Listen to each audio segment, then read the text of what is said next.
So yan guys, for today's video, makakapanood tayo ng mga short video na makakapulot tayo ng aral. Pero pagpasensyahan nyo na po kasi yung mga kinuha nating actor, actress ay medyo nag-i-ensayo pa.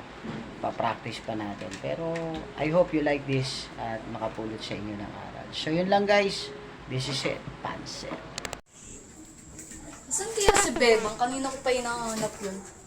Uy, Bebang, anong ginagawa mo dyan? Tara, balihin natin si Kepweng. Tara, wala naman akong ginagawa eh. Tara, let's... Wa! Hoy, Kepweng! Ginagawa mo dyan? Ba't ka nag-aayos? Di ba tamad ka? Ba't lagi dito lang ako pinapuli? Wala naman akong ginagawa Damula. Pwet, Nanay. Di ka ata kumakain. Ayaw nga, Ay, kain ka rin pag may time. Yung asin. Wala kang pakialam. Ayaw nga, walang nabalo ko sa mga poli. Sumadaw, tama lang. Mag-sorry kayo, tignan Pwet nyo siya nga. Mag-sorry kayo. Mag-sorry kayo lagi ng poli, Bebang. Yung balo ko sa mga poli. Tama lang sa kanya. Hindi, mag-sorry kayo. Tamad po nga siya. Mag-sorry kayo. Ikaw. Mag-sorry kayo. Nung bubuli kayo, hindi na pala. Sige po, mag-sorry na.